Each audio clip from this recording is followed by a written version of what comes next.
नमस्कार, good morning. आपका स्वागत है आपके अपने यूनिक परिवार में। आज हम पढ़ेंगे बेटा इस क्लास में हरित गृह प्रभाव, जिसे ग्रीन हाउस प्रभाव भी कहा जाता है। तो ध्यान देना कि हरित गृह प्रभाव कहते किसे हैं। तो इसमें बेटा आपको पूरी परिभाषा में एक अक्षर याद रखना है, CO2 गैस। क्या याद रखना है? CO2। तो देखो कि सूर्य से जो आने वाली किरणें हैं, सूर्य से जो आने वाली किरणें हैं, उन किरणों को ये जो गैस है CO2 गैस, ये उस किरणों को क्या करती है? आने देती है, यानी आने के लिए रोकती नहीं है, आने देती है। परंतु सूर्य की जो किरणें हैं, उन किरणों को CO2 गैस है वो अधिक होने के कारण आ तो जाती हैं सूर्य की किरण, लेकिन होता क्या है? परंतु जब CO2 गैस है वो क्या हो जाती है? अधिक हो जाती है, तो ये जो सूर्य की किरणें हैं उनको वापस नहीं जाने देती, वापस नहीं जाने देती। कुछ समझे? दोबारा सुनो। सूर्य से जो आने वाली किरणें हैं, उन किरणों को CO2 गैस आने देती है, परंतु सूर्य की किरणों को CO2 अधिक हो जाती है। क्या हो जाती है? CO2 गैस अधिक हो जाती है, तो ये वापस नहीं जाने देती, यानी लौटने नहीं देती, जिसके कारण पृथ्वी सतह का जो तापमान है, यानी जो हमारी पृथ्वी का जो तापमान है वो क्या हो जाता है बेटा? बढ़ जाता है। जो हमारी पृथ्वी है, इस पृथ्वी का तापमान क्या हो जाता है? बढ़ जाता है। उसे ही क्या कहा जाता है? हरित गृह प्रभाव या फिर ग्रीन हाउस प्रभाव कहा जाता है। पुनः सुन लो कि सूर्य से जो आने वाली किरणें हैं, ये बेटा सूर्य है, इससे आने वाली किरणें हैं, उन किरणों को CO2 गैस आने देती हैं, परंतु सूर्य की किरणों को CO2 गैस अधिक होने के कारण, क्या हो? अधिक होने के कारण जो CO2 गैस है वो अधिक होने के कारण इन किरणों को वापस लौटने नहीं देती है, जिसके कारण जो हमारी पृथ्वी है उस पृथ्वी का तापमान क्या हो जाता है? बढ़ जाता है। उसे ही क्या कहा गया है? हरित गृह प्रभाव या फिर ग्रीन हाउस प्रभाव कहा जाता है। इस परिभाषा में आना जाना अधिक सूर्य CO2, और मुख्य भूमिका किसकी बताई थी मैंने? CO2 की। परिभाषा सरल है लेकिन बड़ी है, यानी सूर्य से किरणें आ रही हैं, उन किरणों को CO2 गैस है वो आने दे रही है, यानी तुम आओ। लेकिन होता क्या है बेटा? जब CO2 गैस अधिक हो जाती है ना, तो सूर्य की किरणों को वो गैस है वो वापस लौटने नहीं देती है, जिसके कारण जो हमारी पृथ्वी है उसका जो तापमान है वो धीरे धीरे क्या हो जाता है? बढ़ जाता है, धीरे धीरे बढ़ जाता है। उसे ही क्या कहा है? हरित गृह प्रभाव या फिर ग्रीन हाउस प्रभाव कहा है। समझ में आ गया होगा? यानी आने वाली किरणों को वापस नहीं जाने देती है। क्यों नहीं जाने देती है? क्या कारण रहा? CO2 गैस का अधिक होना, और CO2 गैस अधिक होगी तो हमारी पृथ्वी का जो तापमान है वो क्या होगा बेटा? बढ़ जाएगा। वही क्या है? हरित गृह प्रभाव है। अब हरित गृह प्रभाव के आगे देखते हैं कारण, कि किन कारणों से CO2 गैस अधिक होती है, यानी बढ़ती है, और वो बढ़ेगी तो तापमान भी बढ़ेगा। तो कारण क्या है? तो पहला कारण क्या रहेगा बेटा? औद्योगिक विकास। ये नाम 2-3 जगह आ गया है बेटा, औद्योगिक विकास। तो औद्योगिक विकास होने के कारण एक तो, दूसरा जो कारण रहेगा वनों का विनाश, यानी वही कारण आ रहे हैं जो पीछे हम पढ़ चुके हैं। औद्योगिक विकास पढ़ा था मृदा प्रदूषण से संबंधित, और वायु प्रदूषण से, वनों का जिक्र किया था, वायु में भी किया था, मृदा में भी किया है और जल में भी किया था, यानी वनों को लगाना चाहिए, काटना नहीं चाहिए। वही चीज़ हरित गृह प्रभाव में आ रही हैं। तीसरा जो कारण है वो क्या रहेगा बेटा, कि जो जीवाश्म ईंधन है, पीछे वाली वीडियो में पढ़ा था, जीवाश्म ईंधन के उपयोग से क्या उत्पन्न होगा, ग्रीन हाउस। क्या उत्पन्न होगा बेटा, ग्रीन हाउस उत्पन्न होगा। अगला जो हमारा है वो रहेगा हमारा कौन सा, जो हम घरों में काम में लेते हैं। घरों में क्या काम में लेते हैं, आज दिमाग में कुछ आएगा बेटा, पहले भी पढ़ चुके हो आप, कि जो घरों में क्या है, फ्रिज है यानी रेफ्रिजरेटर है, ठीक है। इसके अलावा बेटा एसी, एयर कंडीशनर है। इनका अगर हम अधिक उपयोग करेंगे, यानी इनको हमें ज़्यादा काम में लेंगे, तो इनसे निकलने वाली गैस है वो भी एक कारण बने, किसका कारण बना है, हरित गृह प्रभाव का कारण बना है। यानी जितनी मात्रा में, यानी ज़्यादा अगर हम इसको काम में लेंगे तो इनसे निकलने वाली जो गैस है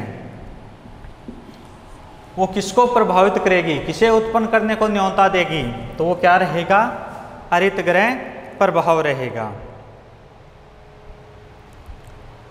तो ये तो हो गए बेटा चार मुख्य कारण किसके, हरित गृह प्रभाव के। चारों के चारों, पहले तीन तो आ चुके हैं, चौथा हमारे घरेलू है, तो याद रह जाएगा। अगर क्वेश्चन आ जाए कि हरित गृह प्रभाव के कारण बताइए, यानी क्या कारण है जिनसे हरित गृह प्रभाव उत्पन्न होता है, तो पहला कारण क्या बताओगे बेटा, औद्योगिक विकास। क्या बताओगे, औद्योगिक विकास के कारण। दूसरा बताओगे कि वनों का विनाश, यानी हमें ज़्यादा संख्या में अगर वन काटेंगे तो क्या उत्पन्न होगा, ग्रीन हाउस प्रभाव या फिर हरित गृह प्रभाव उत्पन्न होगा। तीसरा है कि जीवाश्म ईंधन का उपयोग करने से भी क्या उत्पन्न होता है, हरित गृह प्रभाव उत्पन्न होता है।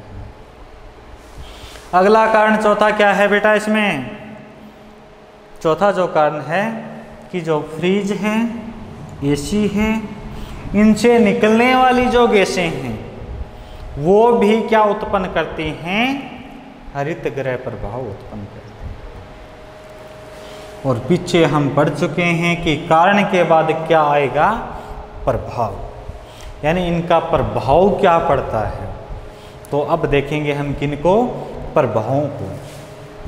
तो कारण तो समझ में आ गया, किन कारणों से, औद्योगिक विकास, वनों का विनाश, जीवाश्म ईंधन का उपयोग और फ्रिज एसी से निकलने वाली गैसें। अब अगला जो पॉइंट आता है वो आता है प्रभाव का। अगला पॉइंट क्या रहेगा, प्रभाव।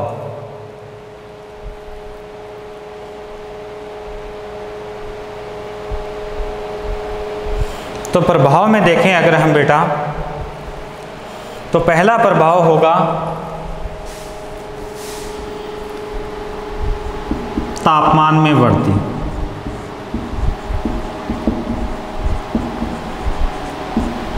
परिभाषा में पढ़ा था, प्रभाव या फिर दुष्प्रभाव एक ही चीज है बेटा। दूसरा है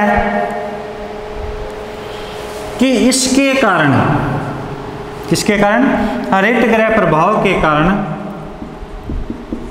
वर्षा में भी क्या होगी, वृद्धि होगी। क्या होगी, वर्षा में भी वृद्धि होगी। कारण क्या है बेटा, कारण भी देख लो, तीसरे पॉइंट में इसका साथ साथ में एक कारण भी आ रहा है कि तापमान अधिक होगा तो जो हमारी धरातल है, या फिर हम कहें तो हमारी भाषा में जो धरती है, उससे वाष्प निकलेंगी, और वाष्प निकलने से किनका निर्माण होगा? बादलों का निर्माण होगा, और बादलों से वर्षा होती है। अब देखो बेटा, तापमान बढ़ने से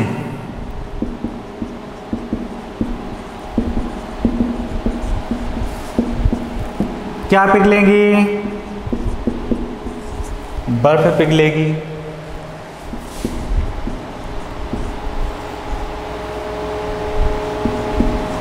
क्या पिघलेगी बेटा? बर्फ पिघलेगी। अब बर्फ पिघलेगी तो बर्फ से क्या बनेगा? जल, और जल कहाँ पे जाएगा? समुद्रों में। तो तापमान बढ़ने से बर्फ पिघलेगी, और बर्फ पिघलने के कारण जो समुद्र का स्तर है उसमें क्या होगी? वृद्धि होगी। क्या होगी बेटा? वृद्धि होगी। अगला जो हमारा चौथा पॉइंट है,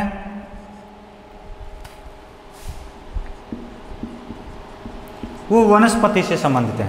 किससे संबंधित है बेटा? वनस्पति।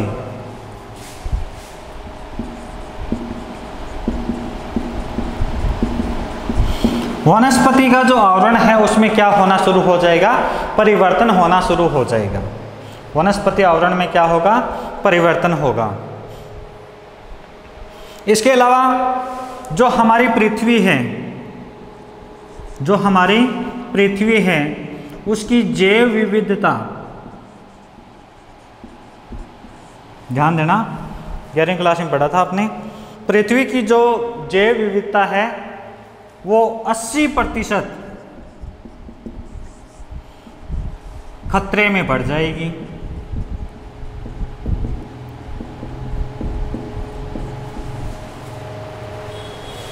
यानी जो हमारी पृथ्वी है उसकी 80% जैव विविधता है, उस पे क्या मंडराना लगेगा बेटा? खतरा। आगे देखो,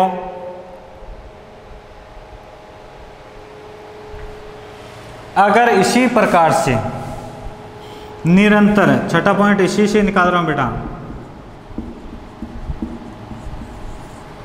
निरंतर तापमान में वृद्धि होगी तो 6 देशों की, ध्यान देना, कितने देशों की? 6 देशों की 2 अरब, करोड़ नहीं है बेटा, अरबों में संख्या पहुंच गई है। 2 अरब जो जनसंख्या है वो क्या होगी? प्रभावित होगी।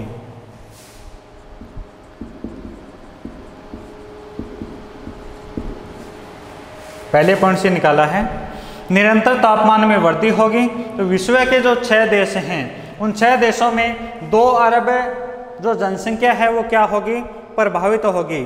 और 6 देश कौन कौन से हैं? नेपाल है, भूटान है, बांग्लादेश है, पाकिस्तान है, श्रीलंका है, मालदीव है, और जो 7वां इसमें अगर जोड़ें तो कौन सा आएगा? हमारा भारत। तो इन देशों में जो 2 अरब जनसंख्या है वो क्या होगी? प्रभावित होगी।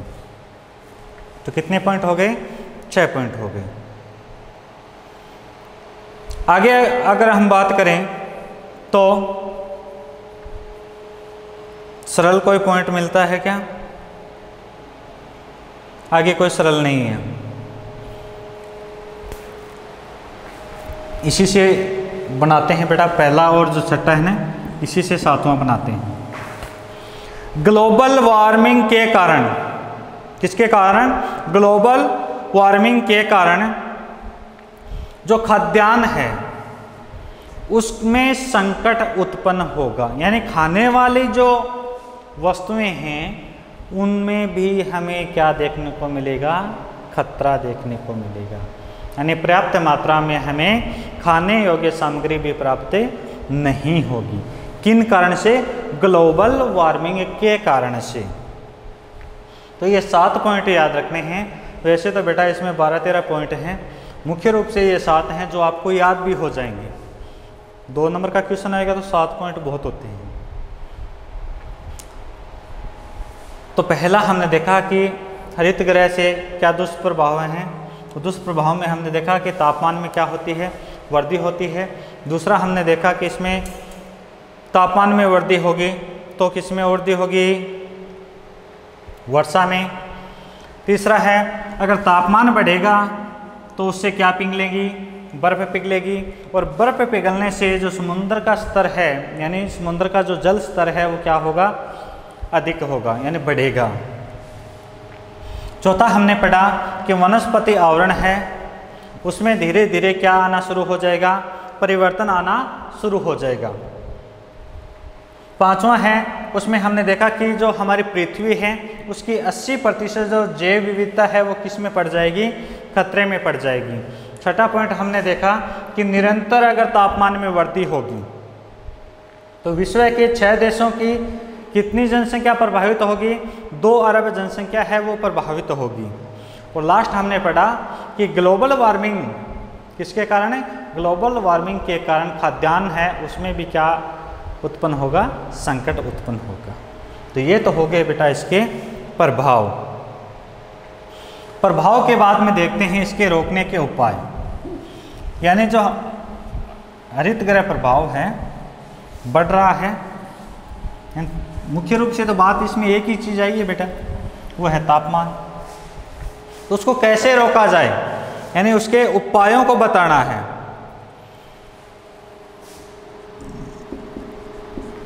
उपायों में तो पहला पॉइंट हमें एक लेना है, अधिक से अधिक क्या किया जाना चाहिए? वृक्षारोपण। पहला कारण क्या रहेगा बेटा? वृक्षारोपण का, यानी नवीन वृक्षारोपण किया जाना चाहिए। दूसरी अगर मैं बात करूं तो जो फ्रिज है, एसी है, यानी जिनसे क्या निकलती हो? जहरीली गैसें निकलती हो, उनका कम से कम उपयोग किया जाना चाहिए। कम से कम क्या किया जाना चाहिए? उपयोग किया जाना चाहिए।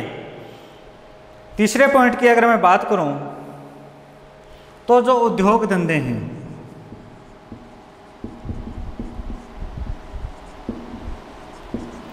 उनमें परंपरागत ऊर्जा की जगह हमें कौन से संसाधनों का उपयोग किया जाना चाहिए? गैर परंपरागत। किनका उपयोग करना चाहिए उद्योग धंधों में? जो परंपरागत हैं उनका उपयोग न करके जो गैर परंपरागत है ऊर्जा के संसाधन हैं उनका उपयोग किया जाना चाहिए। और इसी पॉइंट के आधार पे एक पॉइंट और बनाया है हमने कि जो जीवाश्म ईंधन हैं, कौन से? जो जीवाश्म ईंधन हैं उनका उपयोग हमें न करके जो गैर परंपरागत ऊर्जा संसाधन हैं उनका उपयोग करना चाहिए।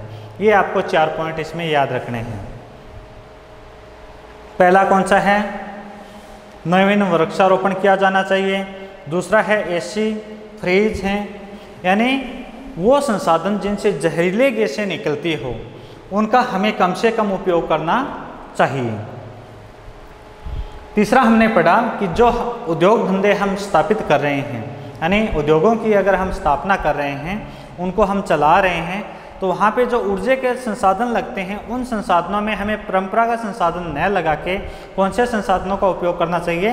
गैर परंपरागत संसाधनों का उपयोग करना चाहिए। और इसी के आधार पे हमने चौथा पॉइंट बनाया है कि जो जीवाश्म ईंधन हैं उनका उपयोग न करके हमें गैर परंपरागत जो ऊर्जा संसाधन हैं उनका उपयोग करना चाहिए। आगे चलते हैं बेटा। अगला पॉइंट हमारा आता है ओजोन परत। हरित गृह प्रभाव आपका इतना ही है। इसमें इसकी परिभाषा याद रखनी है, कारण याद रखना है, दुष्प्रभाव याद रखने हैं और उपाय याद रखना है। अब हम पढ़ेंगे ओजोन परत।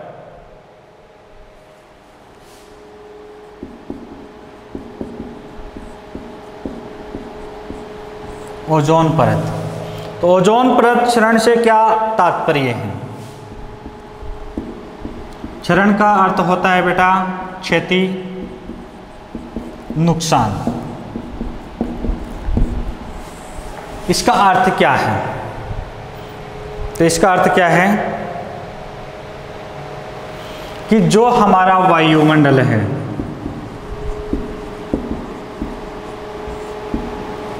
वायुमंडल में 50 से लेकर 80 किलोमीटर तक कौन सी परत पाई जाती है? ओजोन परत पाई जाती है।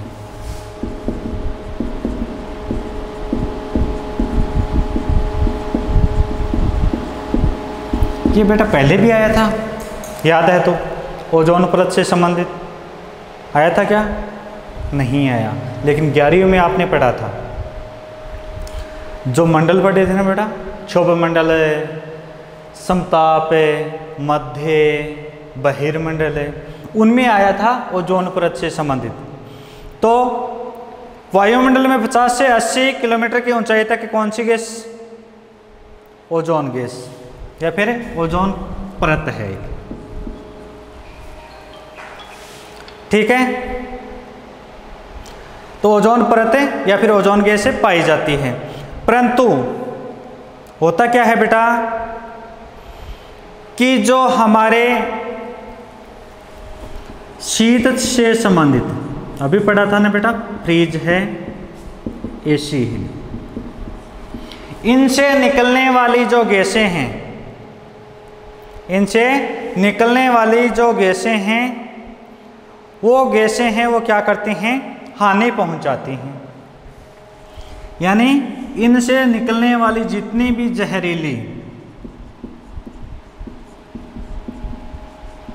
जहरीली गैसें हैं वो किनको नुकसान पहुंचा रही हैं?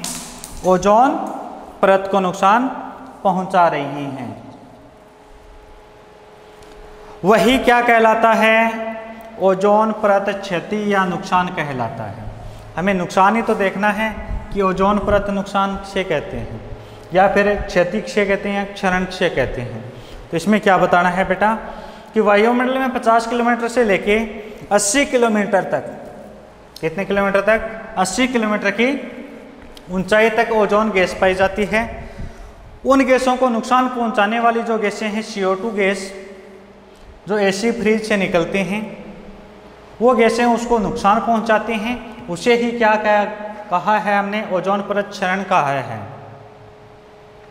अब आता है इसमें इसी से संबंधित एक नाम, ओजोन परत क्षरण के अलावा एक नाम और आता है बेटा, वो नाम है छिद्र।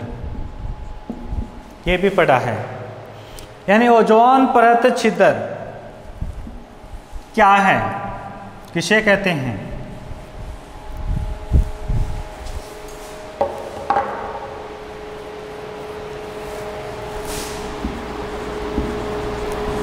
किसे कहते हैं बेटा? ओजोन परत छिद्र।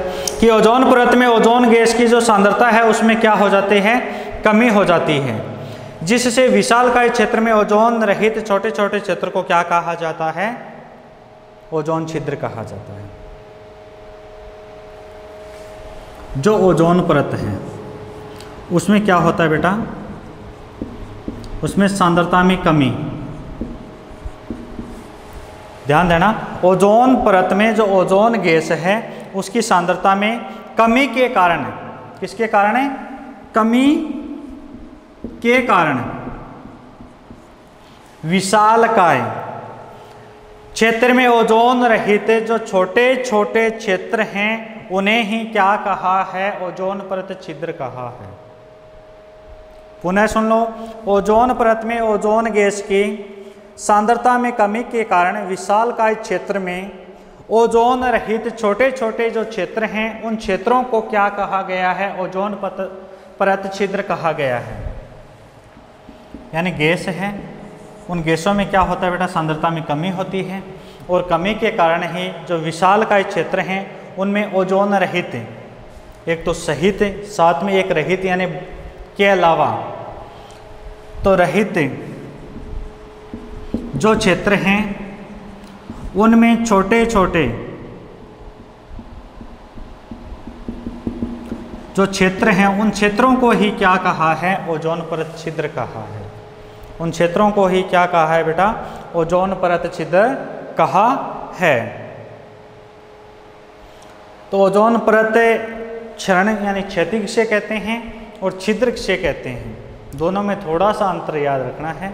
इसमें तो उसमें तो क्या था बेटा, CO2 था, जिसे नुकसान पहुंचता है। नुकसान पहुंचता है तो यानी क्षरण यानी क्षति हो गई।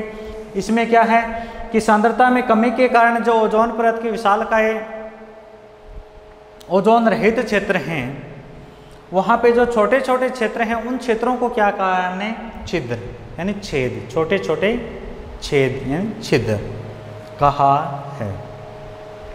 तो आज की क्लास में इतना ही, मिलते हैं अगले वीडियो में, तब तक के लिए धन्यवाद। आप सभी का दिन शुभ हो।